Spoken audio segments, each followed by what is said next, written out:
যে এটা রানের উপরে না, রানের এক একটা এলাকার নাম আছে, সেটা হচ্ছে অ্যাপ্রন এলাকা, যেখানে মনে করেন আপনার কার্গো ভবনটা আছে, তার সামনে যে জায়গাটা সেখানে মালামাল স্তূপ হয়ে আছে, সেটার সম্বন্ধে আপনি বলেছেন। ওটার জন্য ফায়ার ফাইটিং যে গাড়িগুলো সে যেতে পারে না, এইটা একটা প্রশ্ন। আরেকটা প্রশ্ন বলেছেন থার্ড টার্মিনাল সংক্রান্ত যে ইম্পোর্ট কার্গো টার্মিনাল অত্যাধুনিক যেটা হয়েছে সেটা আমরা বুঝিয়ে নিই, এবং যারা পাওনাদার প্রতিষ্ঠান আছে তারা বলে তাদের পাওনা আমরা বুঝিয়ে দিই নেই, এটা আপনার প্রশ্ন, তাই তো? আচ্ছা, প্রথম প্রশ্ন বলি, আপনি যথার্থ বলেছেন। আমাদের ইম্পোর্ট কার্গো টার্মিনালের সামনে যে স্পেসটা আছে সেটাকে বলে অ্যাপ্রন। অ্যাপ্রনের ভিতরে মালগুলো জমে থাকে। আমি আবার বলছি, তদন্তের স্বার্থে আমরা কোনো পক্ষকে এখন দোষ অথবা ওই লাইনে যাব না, কিছু অভিজ্ঞতা আলোকে যেটা সেটা আপনাকে বলবো। তদন্তাধীন জিনিসপত্র তদন্তের মাধ্যমে বেরিয়ে আসবে, সুতরাং আমরা তদন্তকে হ্যাম্পার করে কিন্তু আমরা মন্তব্য করতে আমি চাচ্ছি না। যে মালপত্রগুলো জমা হয়ে থাকে সেই মাত্রগুলো হচ্ছে, আপনাকে আবার বলেছি, ওই বিল্ডিংটা আমার বা ভিতরের এইটার পুরো দায়িত্ব হচ্ছে বিমান বাংলাদেশ এয়ারলাইন্স, ক্লিয়ার করার দায়িত্ব হচ্ছে C&F এজেন্টরা, আর কাস্টমসের কর্তৃপক্ষ ওনার কাস্টমস জিনিসগুলো করেন। আইডিয়ালি রেগুলার অনুসারে এই জিনিসগুলো 21 দিনের ভিতরে ক্লিয়ার হয়ে যাওয়ার কথা। 21 দিনের ভিতরে মালপত্রগুলো ক্লিয়ার হয়ে যেতে হয়। যদি ক্লিয়ার না হয়, এই 3 কর্তৃপক্ষ মিলে জিনিসপত্রগুলো ক্লিয়ার করেন। সুতরাং মালপত্রগুলো যদি জমে থাকে সেটা দায়িত্ব ওনাদের, এবং যেতে পারে না, এই মালপত্রগুলো সামনে জমে থাকার জন্য যেতে পারে না, এবং এই সংক্রান্ত অনেকগুলো করসপন্ডেন্স করা হয়েছে, অনুরোধও করা হয়েছে। হাউয়ার আনফর্চুনেটলি সেই মালপত্রগুলো সরে নাই। এমনও ঘটনা হয়েছে, হয়তো পরে জানতে পারবেন, যে 21 দিনে যেগুলো ক্লিয়ার করার কথা, হয়তো এমনও হতে পারে যে এটা বছরের পর বছর জিনিসপত্র হয়তো ক্লিয়ার হয় না, সেই ঘটনাও থাকতে পারে। আমরা যতটুকু জানতে পেরেছি সেই ঘটনাগুলো তদন্তের মাধ্যমে বের হয়ে আসবে। বাট এই কর্তৃপক্ষ হচ্ছে সেটা কন্ট্রোলিং বিমান, C&F এজেন্ট, কাস্টমস অ্যান্ড যদি কুরিয়ার থেকে তারা। এইটা একটা প্রশ্নের উত্তর। সেকেন্ডটা হচ্ছে যে আপনার যে নতুন যে ইম্পোর্ট এক্সপোর্ট কার্গো টার্মিনাল হচ্ছে সেটা টেক ওভার করা নিয়ে, এই টেক ওভার করা নিয়ে অনেকগুলো মিটিং হয়েছে। টেক ওভার করার জন্য টাকা পয়সার সংক্রান্ত আমরা একটু বিষয় এখনও ফয়সালা হয়নি। এই সম্পর্কিত একটা বোর্ডও গঠন করা হয়েছে 2 পক্ষের ভিত্তিতে। তাদের একটা দাবি আছে, আমাদের সেই দাবিটা সেই পক্ষের না। আমি টাকার পয়েন্টটা ঠিক জানি, কিন্তু আপনাকে বলছি না যে ওনাদের যে দাবি আমাদের দাবি, সেই দাবির ভিতরে একটা বিশাল বড় একটা 1000 কোটি টাকার উপরে আপনার গ্যাপ রয়ে গেছে। সেই গ্যাপটা পূরণ করার জন্য আমরা একটা তৃতীয় পক্ষের মধ্যে গ্যাপটা পূরণ করার চেষ্টা করছি। যেহেতু সরকারি প্রতিষ্ঠান, সরকারি টাকা, সেটা একটু 2 প্রতিষ্ঠানের মাধ্যমে, দ্যাট ইজ আমাদের প্লাস ঠিকাদার প্রতিষ্ঠানের মধ্যে এখনও সেই ডিসপিউট বোর্ড বলবো, অথবা আপনার এটার পর্যায়টা চালু আছে যে কীভাবে জিনিসটা কমানো যায়। কারণ আমি একটা দাবি করছি, উনি একটা দাবি করছেন, সেই দাবির ভিতরে 1000 কোটি টাকার উপরে গ্যাপ আছে। সেই গ্যাপটা পূরণ হয়ে গেলে, এবং যে আপনার বিচারাধীন বিষয়টা আছে সেটা ক্লিয়ার হয়ে গেলে তারপর এটা টেক ওভার করতে পারবো, তার আগে আমি টেক ওভার করতে পারবো না ভাই। ওকে, জি, আমার নাম শহীদুল আলম, আমি সমকালের রিপোর্টার। জি ভাই বলেন। তো এই যে আমরা তো নিউজও করেছি এবং বিভিন্ন লোকের সাক্ষাৎ করে নেওয়া হয়েছে। তারা বলছে বাইরের যে গাড়িগুলো, ফায়ার সার্ভিসের গাড়িগুলো নিবানোর জন্য চলে আসছে, এখানে অনুমোদন পায় নাই, তারা 1 ঘন্টা লেট করেছে, 1 ঘন্টা পর অনুমোদন পেয়েছে। আসলে তো এই বিষয়টা কি আসলে কতটুকু সত্য?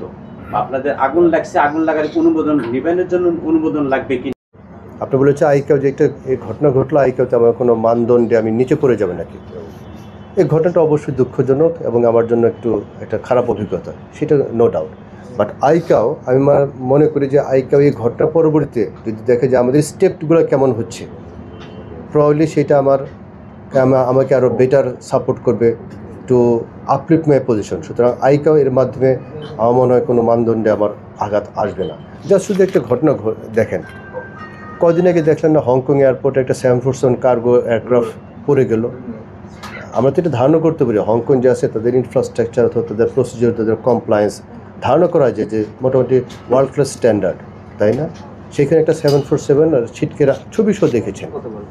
এখন যে আমি বলি ওখানে সবই খারাপ, সে বলাটা আবার ঠিক হবে না। কোনো একটা ঘটনা ঘটেছে, তদন্ত হোক, তারপর দেখা যায় কীরকম। তো আমাদের এখানে সেটা বলতে পারি যে আইকাওতে এখানে কোনো প্রভাব ফেলবে না।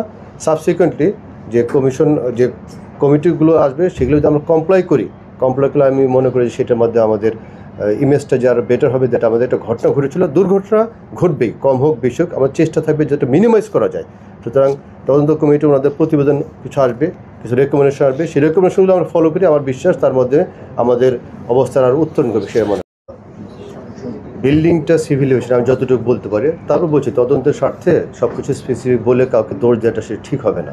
তদন্ত কমিটি আছে, ওনারা বের করবে। বাট আমি যতটুকু জানি বিল্ডিংটা আমাদের ভিতরের অ্যারেঞ্জমেন্টটা কী হবে, সেই অ্যারেঞ্জমেন্টটা হচ্ছে যে কর্তৃপক্ষ বলেছে ওনারা এটা মেনটেন করেন। তার ভিতরে অ্যাডিশনাল আমার যে সাপোর্টটা আছে, আমার এখানে আবার বলছি 140টা, আমি স্ট্যাটিস্টিক নিয়ে দেখছি 41টা তো ফায়ার এক্সটিংগুইশার ছিল। এবং সেইখানে যে সিভিলিয়ান যে কর্মীরা যারা কাজ করেন, যেটা সিভিল এভিয়েশন না, ওনাদের গত জুলাই মাসে মনে করেন 200 কর্মীকে আমরা প্রশিক্ষণ দিয়েছি এবং টাইম টু টাইম তাদের সাথে এই রিলেটেড কাজ করার হয়। সুতরাং ভিতরে ম্যানেজমেন্টটা যে আছে পিওরলি আমি মনে করি এটা তাদের ভিতরে বর্তায়। ঠিক আছে। আর আপনি যেটা বললেন যে আপনার ওই যে কেন তাদের নিয়ন্ত্রণ করতে পারে না, সেটা আমাদেরকে তদন্ত কমিটিটা বের করুক যে তাদের কোনো গাফিলতি ছিল নাকি। আমি যতটুকু জানি যে স্ট্রাকচারটা ছিল হ্যাভি, সেখানে কেটে ভিতরে ঢুকতে পারে না। আর সামনে যে স্তূপকার যে আপনার অ্যাপ্রন এলাকায় যে মালপত্রগুলো ছিল, তার জন্য আমার ফায়ার ভেহিকেলটা অথবা এটা আমাদের কাজে বাধা দিচ্ছিল, সেটা আমার প্রাথমিক অনুমানে এবং তদন্তে আমি সেটা আমি পেয়েছি। দেশের সবচেয়ে বড় বিমানবন্দর 7 ঘন্টা বন্ধ ছিল। আচ্ছা ভাই, আপনার এই জিনিসটা আমি সোশ্যাল মিডিয়াতে থেকে আমি যদিও কম দেখি, একবার দেখলাম সেখন কানে এসছে, আমার কলিগরা বলেছেন, আমি প্লাস আমার কলিগরা মোটামুটি সেখানে উপস্থিত ছিলাম। ভাবলাম হয়তো এমন হতে পারে, এটা আমার দৃষ্টিগোচর হয় না, এরকম ঘটনা ঘটেছে নাকি। আমি নিজে আমার প্রাইমারি একটা তদন্ত করেছি। পরে DG fire service and civil defence আছে, ওনার সাথে আমি ব্যক্তিগতভাবে যোগাযোগ করেছি, করে বললাম যে আপনাদের ফায়ার ভেহিকেল অথবা এনি অফ দ্য এজেন্সি কারো কোনো ফায়ার ভেহিকেল কি ঢুকতে পারে নাই, এরকম ঘটনা ঘটেছে নাকি। আমি আপনাদের রিকোয়েস্ট করবো আপনারাও ইন পার্সন যোগাযোগ করবেন। নান অফ দেম, কেউ বলে নাই তাদের কোনো ফায়ার ফাইটিং ভেহিকেল ভিতরে ঢুকতে দিয়ে বাধা দেওয়া হয়েছে। শুধু একটা ঘটনা ঘটেছে, ফায়ার ফাইটিং ভেহিকেল অনেকগুলো অ্যাপারেটাস থেকে, নানা রকম ভেহিকেল থেকে, কোনোটা আছে পানি দেয়, কোনোটাদের মধ্যে ফোম দেয়, এবং কোনোটা আছে যে কেমিক্যাল কন্ট্রোল করার জন্য স্পেশাল কিছু জিনিসপত্র ক্যারি করে। ওদের 2টা ভেহিকেল আছে যেটার ভিতরে অক্সিজেন লিকুইড অথবা ফোম টাইপের থাকে, সে অক্সিজেন 2টা ভেহিকেল আছে। সেই 2টা ভেহিকেল 8 নম্বর গেটে বাইরে রাখা হয়েছে। আমি ডিজিকে বলেছিলাম যে আপনাদের যে ভেহিকেলকে বাইরে রাখা হয়েছে কেন, বলে যে এইটা দাহ্য পদার্থ বিবেচনা, এই ভেহিকেল 2টা আগুনের কাছে রাখা হয় না। আর যদি দরকার পড়ে তাদের স্পেশাল ইনস্ট্রাকশনে কেমিক্যাল নামানোর জন্য অথবা কোনো কর্মী অসুস্থ হয়ে গেলে যে তাদের অক্সিজেন দেওয়ার জন্য সেই ভেহিকেল 2টা রাখা হয়। সুতরাং সেই ভেহিকেল 2টা বাইরে ছিল। এছাড়া কোনো রকম ভেহিকেল, ফায়ার ফাইটিংয়ের ভেহিকেল কোনোভাবে বাধা দেওয়া হয় নাই। আমি একটা রিকোয়েস্ট করবো, ফায়ার ফাইটিংয়ের ভেহিকেল এসেছিলো আমাদের বাইরে, এয়ারফোর্স থেকে এসেছিলো, নেভি থেকে এসেছিলো, সিভিল ডিফেন্স থেকে এসেছিলো, ফায়ার ফাইটিং সিভিল ডিফেন্স। আপনি প্রত্যেকটা কর্তৃপক্ষের আপনি যোগাযোগ করেন, যদি কেউ আপনাকে বলে তাদের ভেহিকেল ঢুকতে দেয় না, তাহলে আমি সাবসিকুয়েন্টলি আমি দেখব। বাট ফায়ার ফাইটিংয়ে যেটা আছে সেই দাবিটা যারা বলেছেন সেটা সত্য না, সেটা আমি আপনাকে পরিষ্কার